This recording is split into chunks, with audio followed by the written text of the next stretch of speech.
also, well, there you go. Beautiful editing. Who else is here from the show? I don't know. You know? I'm not sure who's here, and I can't see. Is anyone here? If you worked on the show. Stand up if you worked There on the might show. not be so many people who were able to. Oh, that's right. We had a very small crew. That's right. Exactly. Anyway, But these needless guys to did a say- beautiful job editing Yeah, and story incredible. producing, so we want to recognize them. Absolutely. Well, I want to thank you all. Can you hear me? Yes. I want to thank you all for bringing this to us. Thanks for having Sneak us. preview. Yeah, it's fun. You probably said this at the beginning, but all 4 parts are going to be premiering this coming weekend. Yes, Saturday, November 18th, and Sunday the 19th at 9 p.m. Eastern, right? Correct. Yeah. Just want to make sure to get that out there. We'll do a little conversation for about 10 minutes or so, and then open it up to questions from the audience. So I want to ask you. So obviously this is coming on the 50th anniversary of In Cold Blood's publication, right? Is that the origins of this project? Is that what motivated this? Yeah. Well, the 50th anniversary of the book is actually was last year, but we're cheating a little bit. And the 50th anniversary of the movie, which also we cover in part 2. Richard Brooks did a movie adaptation, In Cold Blood, and it's rare that both a book and a movie are genre busters. Both are masterpieces, each for their own reason. I've always been fascinated by this book. I was working with Elliot and Marco. I had kind of a general development deal, and I realized this date was coming, and I pitched it to them, and they loved the idea. And so the idea was to kind of do a deep dive into the underlying crime, to also look at how the real town and the family members were impacted, and we just I assembled the A-team, and away we went. And so was it, do you remember, was it the book you read first or the movie you saw first? Oh, definitely the book. The book was, I was saying before when I made my opening remarks, that it's the first time that a high school assignment, I just became so captivated. I read the book again and again, and it opened my eyes up to crime as a powerful tool of storytelling, and also, as I became a filmmaker, that this whole idea, documentaries have become very expansive in what they can be. So what I'm about to say, sounds so commonplace, but back then when we were making Brother's Keeper, this whole idea of taking the best of narrative fiction, but grafting it onto a documentary, not in the sense of you can be untruthful or manipulative, or not. Like every documentary is manipulative on a certain level. You manipulate chronology, whatever. But you have a certain responsibility as a journalist to tell the truth, whatever that means. But to take narrative technique and graft it onto a documentary, that's what Brother's Keeper was about for us. We were trying to expand, standing on the shoulders of incredible filmmakers like Barbara Koppel, who's here. We were trying to expand the definition of what a documentary could be by calling it a nonfiction feature film, and that was very influenced by this book. Was so impactful to me. The nonfiction novel, which we get into in the part you haven't seen. I mean, he really created this this new literary movement, for good and for bad, which we discussed in the show, because to me, and why I wanted to do the show, is that, I think In Cold Blood you could trace as kind of the big bang of the true crime genre. Crime has always been a staple of literature and film, but what we see today with the ravenous interest in crime, I think you can really trace back to this explosion that this book, and then the movie created. I mean, the movie's fascinating also, which we get into later. All those plugs to go see it later, right? Richard Brooks pushed authenticity, and location filming wasn't new, but the degree to but it was sort of new, that whole era of 60s and 70s filmmaking. But this was like the earliest example of somebody really trying to push the limits of authenticity in a movie. And so they shot the film, the murder scenes in the real Clutter home. 7 of the 12 jurors that were actual jurors were jurors in the movie. The guy who ran the clothing store was the same guy in the movie. I mean, they really pushed authenticity. The shooting style, everything about that movie also was very expansive. So for all these reasons, 25 years into my crime career, you know, using crime for filmmaking, because most of my stuff kind of falls into that bucket. It just felt like a great opportunity to do it. Well, can I ask you, I mean, I have so many questions, and I definitely want to have an opportunity for the audience to ask as well. But one thing, and this may be most interesting to the filmmakers that are in the audience, but I'm curious if all of you can kind of address it, any of you could address it, sort of crafting a story for a series format versus crafting a story for a feature format. Can you talk a little bit about sort of the beats, the sort of different approach to kind of telling the story and having to set it up in 4 different chapters? I've talked a lot. I can talk, but if you would like, if you guys want to say. I mean, I think we all come from a very filmic approach to this, and so first we really looked at telling the whole story and weren't as worried about like where are we going to have the commercial breaks. Of course, you need to have those commercial breaks at a compelling moment, but it wasn't our initial impetus to how we were going to structure this story. We really, you know, looked at the whole story that we wanted to tell, and there's so many different arcs going on because you have, you know, the crime itself, but you also have to introduce Jim Capote, and then you have to introduce the family and the locals and their aspect, and you know, there's just so many different things going on. And then in the next episode, we also bring in like much more about, you know, the book and the film, and also what actually happened in the house that night, and you know, the trial and the, spoiler alert, execution. And, you know, so we had to think about how we're going to structure all those. So we really did, I think, look at it like this is a film, and we're telling it as a whole story. And then once we knew when we had that, it was easier to go ahead and see where, like, the act breaks would come and what we needed to set up in episode 1, which is really the first 2 parts, which you saw tonight, and then episode 2, which is the second 2 parts.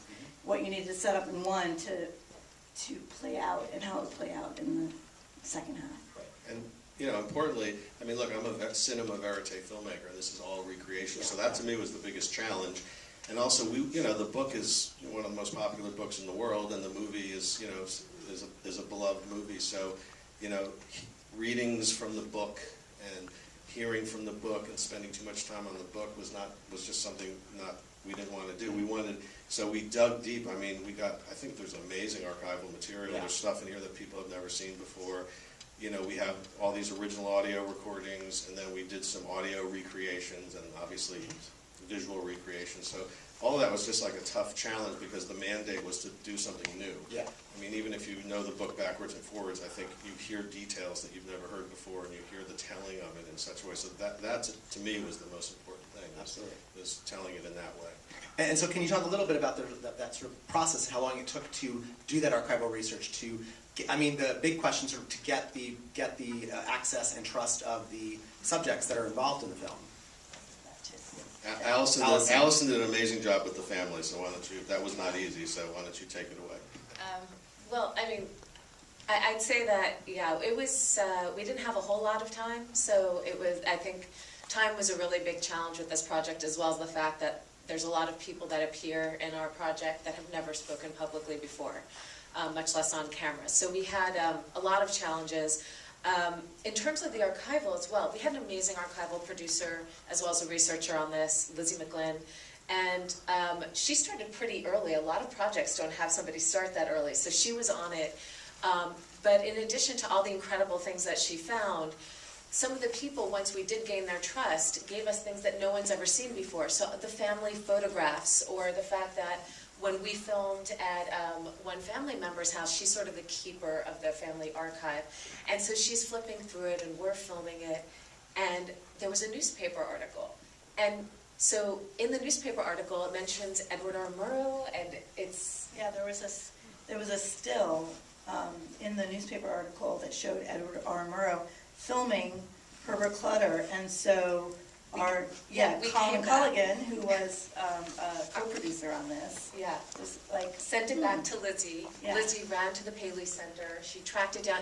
The Clutter family is never mentioned anywhere in any of the episodes of an Edward R. Murrow show, but she found something about Kansas, western Kansas. And not only had we had this treasure, the family had never seen that footage of their family members before.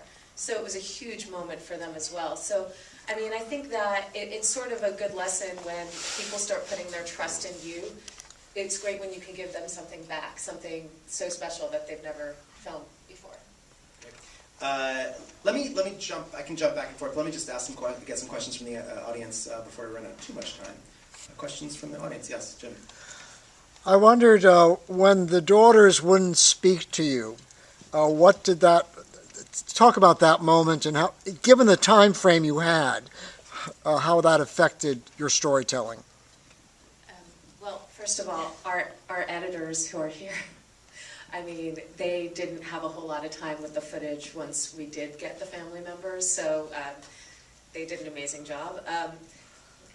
So the two surviving daughters, they're still being approached by people who send them photographs and carvings. I love your murdered sister, Nancy. Like, I mean, it still goes on for them.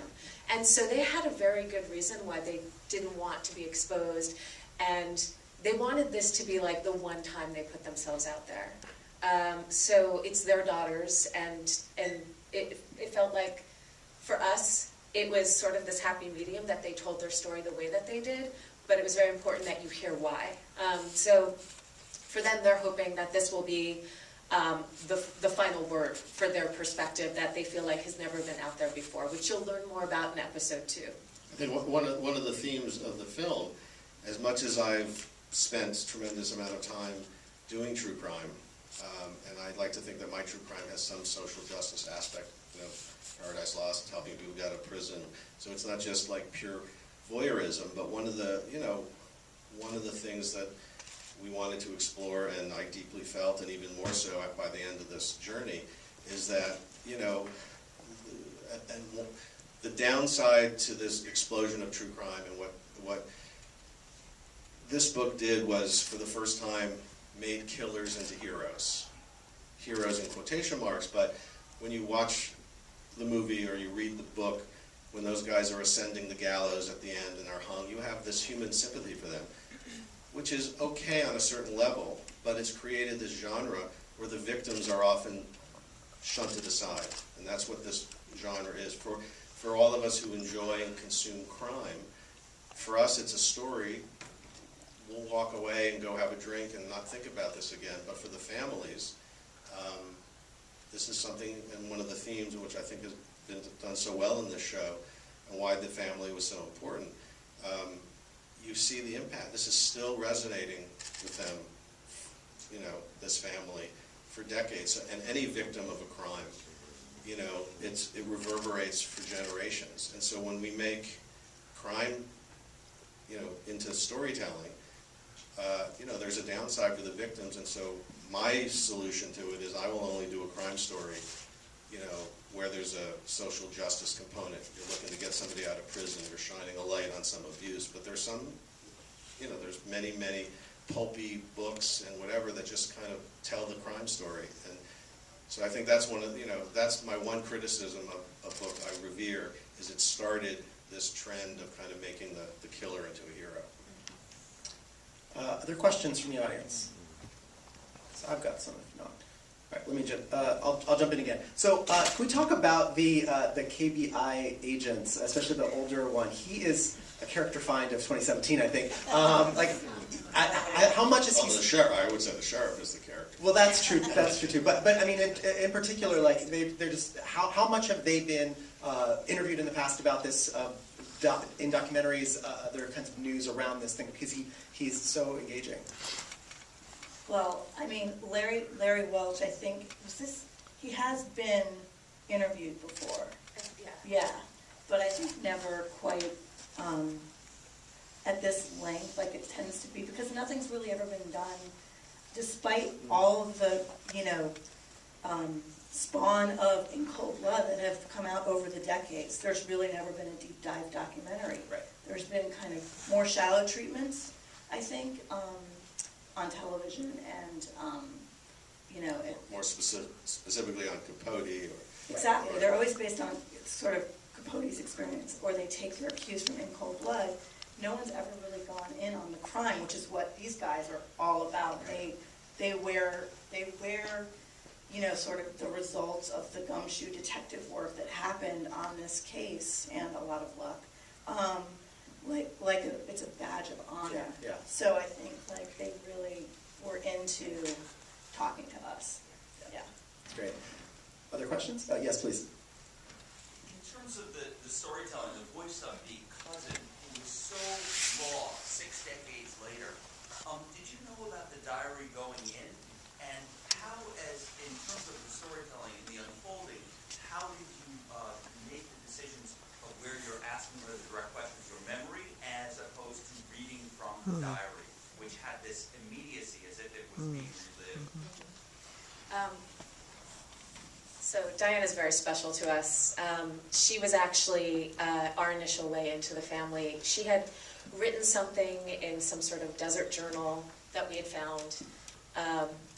And so she was the first family member. She called us back when we reached out. And she just needed to make sure the family would be okay with her speaking. But she's actually a family counselor. She's very in touch with how things, I mean, you can tell by the way she speaks. She can see how this has affected her life, other people's lives. We basically just had her read her memoir and then had a number of questions. So we sort of did one and then did the other. And because she has never spoken publicly about it, it seemed like a good way for her to just warm up is just let her read her words the way she wants to read it. And I think she's very in touch with her emotions, and she's very articulate. So yeah, she's very, you can see how special she is.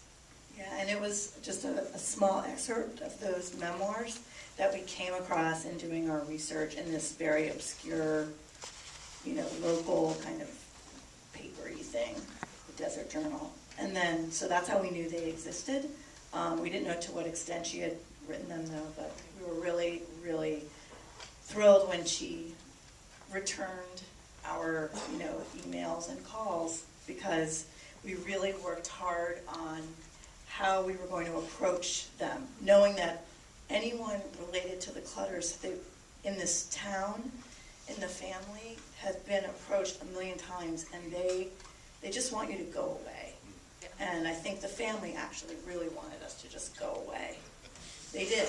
But, in the end... The whole community did. I mean, the weight that this community has been living under, the notoriety of this story, I mean, we all felt it. Like, you get to Holcomb, and it's like, they just want you to go away. I mean, that's really what it's like at first. Or even, like, when we connected in Dallas once, we were on our way to Garden City, which you fly into on your way to Holcomb, and strangers will be like, where are you going? Garden City. There's this town, Holcomb. That's where that Clutter family was murdered. I mean, this is, all this time later, this is still the way people think of it. And so they just, it takes a while to sort of prove that you want to tell the story that they feel like will better represent them. And I think we all got to that point. Sorry. Oh, I was just going to add that I think they came around, including Diana, who was very open, but it was finally everyone kind of came around and realized it was an opportunity for them to finally control the narrative a little bit. I think they initially thought if we don't participate, this will go away. They finally, I think, are accepting the fact that it's for whatever reason, and we try to ask this question ultimately in the show is, why does this story never go away? It happened in 1959. And I think they thought, if we don't participate, it will recede, and they finally realized it's never going to. So we trust these people, and we're going to share to the degree that we are comfortable what this meant to us, who these people were, who our family members were, and what we lost. And, there will be more in the second episode about the book comes out, the film comes out, and you get a sense of the family's perspective, and I think part of this as well was, people are of a certain age that were around in 1959. There's not that many people left to tell first-hand accounts. We have amazing first-hand accounts, but like in a few years, I don't know. So this was also their opportunity to say, future generations, if we don't tell somebody this story, all that will exist outside of our community is what's in the book. So this was the time. I mean, I've seen the second half as well, and I think that comes through very clearly, and it's done very well. I have to ask this question, and if it's a kind of sensitive question, but what have they seen? The participants in the film, what have they seen of the project so far? What's happening in Holcomb when it's being broadcast? Well, we broke our normal rule and allowed the family to screen it, in fact, the other day in advance at our offices. Allison manned that screening, and there was a lot of tears. Do you want to share anything, or is that private? Well, no, I mean, I think they'd be okay with, I mean, this is a very important screening, but that was a doozy earlier this week. You know, we really wanted to make sure we made something that, no matter what, it's about the tragedy that happened to their families, so it's not as if this was going to be an entirely enjoyable experience. But for them to say that they felt like their family story was told the way that they were hoping, their perspective, and that, you know, they said they found the right people to tell their story, so that meant everything. But it was hard. Yeah. Yeah. Well, that's great. Well, I mean, unless there's one more burning question, anyone? I'll let you go. So, how did the family and other other people that you interviewed feel about Truman Capote being there? We've seen some reactions that were not very positive, but generally, That's part two. Watch part two. That's part two. That's the question is about how the community dealt with Yeah, Truman I Capote. mean, it's dealt quite a bit in part two, because that's when the book is being published. I mean, it was a mixed bag. I mean, there was some people who embraced the idea that this was happening, but a lot of people really did not. And of course, the major theme of the film is the family felt really misrepresented. Particularly the mother, Bonnie Clutter, they felt the book treated her as like a two-dimensional cardboard figure, highly inaccurate portrait, and that is the origin of their anger at being discarded, while the world quite celebrates the killer, but everyone knows who Perry Smith and Dick Hickok is, but nobody knows who the Clutters are. And that's because of the book and certain choices that were made. But I would just say that the KBI, Larry Welch, for example, he said that that book put us on the map. So, you know, there's a lot of different people who are saying also, without that book, like, you wouldn't know what the KBI is. Sure. Yeah, indeed, to be very, I mean, that's like the book I revere, so, Yeah. I mean, Yeah. there's pros and cons, but I revere the book. Unfortunately, we have to wrap things up, but I want to thank Joe, Kahani, and Allison for being Thank you. here.